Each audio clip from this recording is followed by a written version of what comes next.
layan dia orang, just ignore them. Kalau dia layan baru dia kalau terus sekali katalah dia banyak terus lah, dia sampai kita perlu wajib ambil tindakan, then sedia ada undang-undang yang kita boleh ambil tindakan.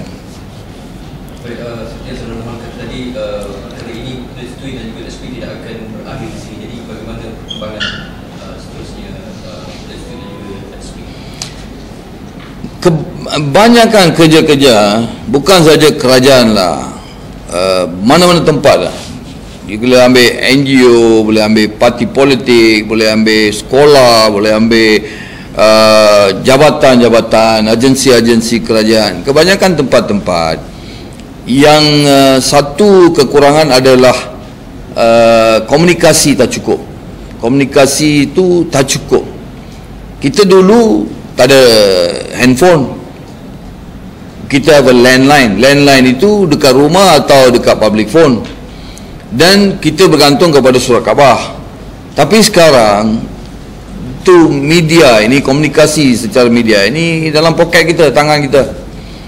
SMS, tweet, macam-macam lah ada. So yang kita perlu buat itu guna pakai kemudahan yang ada ini sekarang ini. Kemudahan yang sedia ada ini kita guna pakai. Dan maklumat yang kita akan bagi, informasi yang kita akan bagi, kalau kita boleh bagi secara gadget-gadget yang kita ada ini, baguslah. Ini akan terus, bukan saja untuk election. Semua, ada orang kata, okey, macam mana saya nak apply BRIM? Dia tak tahu. Okey, kita tahulah masuk internet. Ada orang dia tak tahu masuk internet. Ada orang nak tak tahu buka komputer. Ada orang tak tahu nak klik mana. Kita boleh bagi sedikit explanation macam mana nak pergi ambil dokumen BRIM, macam mana dia boleh buka komputer, MyEG, you boleh ambil road tax, tak payah keluar daripada rumah, you can buat melalui komputer saja. Orang tak tahu. So banyak perkara-perkara yang kita telah buat, benda-benda yang kita telah buat, kerja-kerja yang selesa, kemudahan-kemudahan yang kita dah licinkan proses-proses dalam pentadbiran, kita dah kurangkan birokrasi. Semua ini kita boleh guna pakai media sosial ini, bawa satu awareness kepada rakyat. So ini boleh terus, di mana slowly yang orang-orang yang belum pakai smartphone itu boleh tukarlah kepada smartphone. Kerajaan pun dah bagi RM200 subsidi untuk beli smartphone. Ada, saya rasa hampir 1.5 juta ataupun 2 juta pemuda yang layak untuk beli ini handphone. RM200 kerajaan bagi. So ini semua informasi lah untuk handphone, smartphone yang PM bagi ini, untuk pemuda guna pakai gadget ini. Smartphone lah the next tool, alat yang kita boleh guna pakai untuk communicate dengan secara licin. Okey, satu soalan mengenai penghijrahan artis ke pihak pemangkap. Kita untuk ulasan yang terbaik atau punya idea tertentu supaya Kementerian Penerangan boleh lebih proaktif mengatasi masalah. Okey. Biasanya macam inilah, saya sebagai presiden parti ada ahli-ahli dia punya idea sendiri, ada dia punya masalah, ada yang dia punya problem dengan ahli lain, tapi dia tak beritahu saya. Dia tak beritahu saya, dia takut nak beritahu saya, dia tidak ada saluran nak beritahu saya, atau dia tidak nak besarkan isu itu, dia just like that. Tapi dia kecil hati. Tiba-tiba dia buat keputusan, okeylah saya nak keluar parti, saya nak letak jawatan, itu. Sama juga dalam kerajaan pun sama juga. Kita ada banyak kementerian. Kadang-kadang kementerian tidak tahu apa dia punya masalah. Katalah penerangan, Kementerian Penerangan ini, dia mungkin tidak tahu sebenarnya apa masalah artis. Dia perlu bawa isu ini, masalah ini kepada pihak-pihak yang tertentu, sampai menteri lah, menteri atau KSU atau timbalan menteri, bawa isu ini, bawa masalah ini, pergi duduk jumpa, cuba what do you call it, communicate. Itu tiada ada. Kalau itu tidak ada, kementerian pun tidak tahu. Tiba-tiba kita marah, kita keluar, kita lari sini lari sana. Sama juga, mana you pergi pun sama juga. Kalau sini you tidak ada satu saluran orang nak dengar, ataupun you tidak tahu macam mana you nak bagi tahu orang you punya masalah, you pergi sana pun sama juga, mungkin lebih teruk dari sana. Tapi untuk kita, we need to have a two-way communication. Komunikasi itu bukan satu way. Saya hantar teks, tak ada langsung tak jawab. Tapi mesti ada two-way communication. Sekarang, kalau orang tak reply you, ada cara lain kita boleh bawakan information itu kepada pihak-pihak tertentu. So harap kita yang ada masalah, ada yang mereka nak bawa isu ini, bring it up, speak it up, beritahu, then dia boleh ambil tindakan. Tapi kadang-kadang kita punya proses dan prosedur itu macam ambil contoh Kementerian Keluarga lah. Ada banyak family, ada 5 anak, masih dapat RM150 kerana dia prosedur dan dasar itu dah tetap. Macam mana pun you dapat RM150. Tapi RM150 kalau ada 5 anak, 4 orang pergi sekolah, macam mana tak cukup. Kita perlu adjust sikit, tak boleh rigid sangat. Kita perlu ada pegawai yang boleh buat keputusan untuk mengatasi dasar yang sudah sedia ada, yang dasar yang dah dilapuk, tak boleh pakai lagi, ataupun undang-undang yang lapuk, kaedah-kaedah yang lapuk, masih nak guna pakai, tak boleh.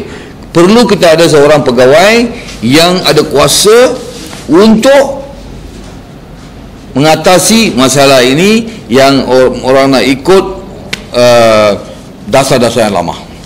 Tak boleh. So masalah artis, masalah jurnalis, macam-macam kita ada masalah kan. Kita nak bincang, kita nak keluarkan ini, kita nak bawa dengan secara baik, mesti orang boleh dengar. Tak payah buat protes, tak payah pergi tengah jalan, tak payah buat macam-macam lah, lawan dengan polis, bakar kereta polis, tak payah, tak perlu. Itu style dulu punya style. Dulu punya style, kita nak gaduh, kita nak cabar, kita nak lawan, kita nak protes. Sekarang punya style cool, relax. Pergi cakap, okay, ini isu, you mau dengar ke tak mau dengar? Okay, dengar, ini saya punya problem, cuba selesaikan problem ini. Itu saja. Okay. Ada catatan bahawa calon pilihan raya perlu bagi SPRM sebagai untuk barisan.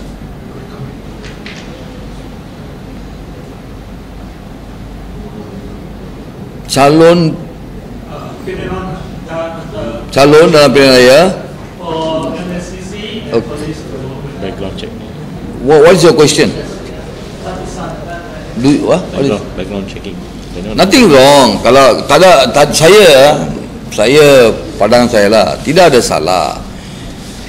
Calon itu, you want to see whether the calon is clean in the sense that adakah dia masalah SPRM, masalah lain, masalah you mungkin lah ada. Tak salah, nothing wrong, nothing to be scared of. You tidak ada. Kalau sebagai seorang calon, dia tidak ada isu, tak ada masalah. Tapi ada juga yang isu-isu itu tak betul, tak benar. People simply create a problem. SPRM macam ini, you boleh buat laporan, dia buka file. Betul tak betul, dia buka file. So kalau cerita macam itu, kita mau check. Kalau tak ada, not fair. It's not fair. Ada orang buat 10 police report, tapi you check, ini police report semua just nothing, fitnah saja, no issue. So kita tak boleh cakap, oh ada report, so tak boleh jadi calon. Cannot lah, tak boleh. Tapi tak salah, dia mau check, dia mau buat background check, police check, atau SPR check, Bukit Aman check, tak salah lah, tak ada masalah. Nothing wrong, nothing to be afraid of. Nothing to be afraid of, nothing wrong. Dato', setakat ni Dato' ada pengetahuan dari berapa ramai calon daripada PPP untuk PPP kita diminta hantar nama-nama calon dan juga kita diminta hantar kerusi-kerusi yang kita minat lah bertanding. Ini dah lama lah. Kita pun dah hantar. Untuk kita hantar kita minta 4 parlimen. Dan kita minta juga sebanyak 12 kursi Dewan Undangan Negeri. Ini bukan kita tekan BN, kita nak 4 dan 12. Kita ikut kita punya strategi yang kita dah sediakan. Kita guna pakai misi 510 dan kita dah macam ada ahli-ahli kita dah bermula kerja di bawah Kaumbi daripada tahun 2008. Kerana lepas 2008 banyak parti-parti yang telah kalah, dah jadi lemah, dah give up, dah tak ada semangat lagi. Tapi untuk PPP lain. Kita lepas kalah, kita lebih banyak kita semangat. Kita nak bangunkan semula, bangkitkan semula, kita nak fight back. We want to win back. So semangat kita lain, opposite. So kita daripada masa itu 400,000 lebih ahli, kita dah tambah ahli sekarang. Kita ada 600,000 ahli sekarang. Dan daripada keahlian itu 100,000 ahli baru kita daftar sebagai pengundi baru daripada 600,000 ahli. Dan semua ahli dalam PPP, 99% ahli dalam PPP adalah confirm pengundi dan daftar sebagai pengundi.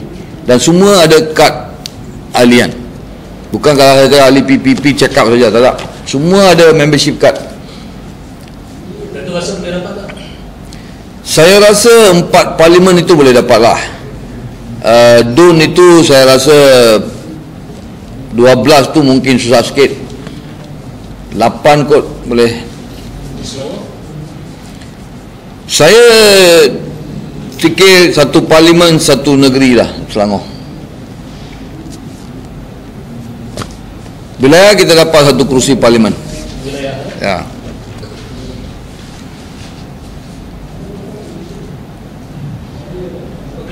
Satu ini kesan daripada mengajunya ketua PPP di Selangor tukar berlepas untuk Kamal Baca.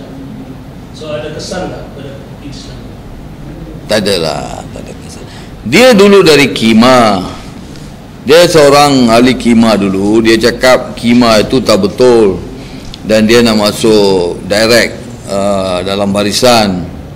Dia tak setuju. Kita bagi peluang. Lepas tu dia nak masuk, dia tak nak jadi ahli biasa, dia nak jawatan. Okey, ketua cawangan kita bagi. Lepas tu dia nak jadi ketua bahagian, bagi juga jadi ketua bahagian. Lepas tu dia masuk dalam majlis tertinggi, bagi juga masuk majlis tertinggi. Tu lepas tu dia nak jadi Perdana Menteri, macam mana? Saya tak ada kuasa. Dia nak jadi PM. Dia nak duit mana kita nak dapat? Tak boleh. So dia buat keputusan dia nak bagi pak. Kalau saya kita tengok ahli politik, kita dasar rakyat mau fikir, rakyat mau tengok dengan jelas. Ada ahli politik masuk satu parti politik sebab perjuangan, macam PPP. Perjuangan PPP apa? Kalau ambil perlembagaan PPP Fasal 2, towards one Malaysian race, ke arah satu Malaysia, bangsa satu Malaysia, ke arah bangsa satu Malaysia. Ini bukan baru tau. Tahun 1996 saya dah buat pindahan kepada perlembagaan PPP dan letakkan perkataan-perkataan ini. Bukan baru. Dah hampir 18-19 tahun dah ada ini, sedia ada. Okey? So orang-orang yang tengok macam-macam orang masuk PPP. Perjuangan ni apa? Kita rasa kita akan bangkitkan satu negara di mana satu suara, satu bangsa, satu matlamat ke arah wawasan visi 2020. Bangunkan negara ini sebagai satu bangsa Malaysia. Perjuangan. Saya merajuk sikit, saya masuk PAS. Apa saya punya perjuangan? Saya merajuk sikit, saya masuk PKR. Saya tak nak main depan, saya nak main belakang. Masuk lain parti, main belakang lain parti. Apa ini? Apa perjuangan? Apa saya punya perjuangan? Kalau tak dapat kerusi sini, saya masuk DAP, dapat kerusi. Apa dia punya perjuangan? Tak ada perjuangan. Ini semua syok sendiri. Individu nak cari satu benda untuk dia saja, bukan untuk rakyat, bukan untuk negara, bukan untuk masa depan rakyat, bukan untuk masa depan family dia juga. Dia biarkan family dia, dia tak kisah family dia. Apa yang berlaku dalam Malaysia ini untuk family dia. Dia satu orang nak jadi candidate, calon, nak jawatan, nak itu, itu saja. Apa dia yang perjuangan? So you lompat daripada sini sana. Apa you punya perjuangan? Perjuangan PAS itu negara Islam. Perjuangan PKR masukkan Mahathir dalam jail, lock up. Perjuangan DAP itu apa? Nak wujudkan satu negara Cina di Malaysia. Bolehkah? Dan you boleh nampak, itu semua dinasti. Lim dinasti di DAP, Anwar dinasti di PKR. Apa ni? PAS itu sampai Tok Guru adalah PAS. So tak ada perjuangan. Kalau orang PPP, dalam PPP dia nak keluar, dia nak masuk PAS lah, PKR lah, apa dia punya perjuangan? So dia tak ada modal, no effect. Dia bukan politician, dia opportunist. So opportunist macam ini keluar daripada parti PPP kah, daripada BN, tak ada kesan, no effect.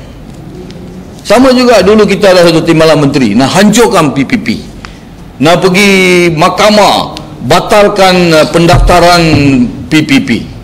Apa dia punya perjuangan? PPP wujud daripada tahun 53 tau. Tahun 1953, sebelum kita merdeka, parti ini dah wujud. Satu cendawan yang datang semalam hujan, semalamnya hujan, they call it yesterday's rain.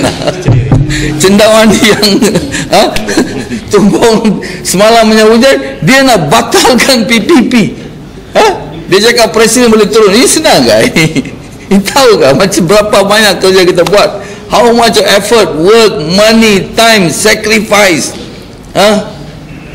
kita buat. So where is your perjuangan? There is no perjuangan. Dia what do you call it, selfish, selfish Selfish in here. Selfish is a common word. Yeah, selfish lah dia. What do you call it? Dia anybody can help me on this? Mementingkan diri sendiri. Mementingkan diri. Okay. Dia satu orang saja nak jadi semualah, lain orang tak payah. That's all. Okay, my friends, itu saja. Terima kasih. Ada lagi nak minta? Tak? No problem. Wilayah kita target Batu. Kita target Batu. Kita rasa gerakan ada 3 kursi di wilayah persekutuan. Saya rasa looking at the keadaan, gerakan bolehlah serah 1 kursi. Tak perlulah 3 kursi di wilayah untuk gerakan. Persetujuan itu lain ceritalah. Persetujuan mesti susah sikit lah. Persetujuan susah sikit. Tapi siapa boleh menang? Barisan perlu fikir, tengok, buat satu kajian, siapa di sana boleh menang. Kalau PPP boleh menang, bagilah PPP chance. Jangan selalu kata saya punya kursi, saya punya kursi. Sekarang tak ada saya punya kursi. Ini semua orang punya kursi. Sekarang ahli politik cakap lebih kurang daripada rakyat. Rakyat pula lebih cakap dalam tentang politik sekarang. So kita target Batu, dan kita rasa kita boleh menang. Dan kursi itu daripada gerakan di wilayah persekutuan. Kita telah daftar hampir 100,000 pengundi baru di wilayah persekutuan PPP. Tidak ada komponen parti dekat kita pun. So kalau tak dapat di kursi di wilayah persekutuan, sukalah nak jawab kepada ahli-ahli parti.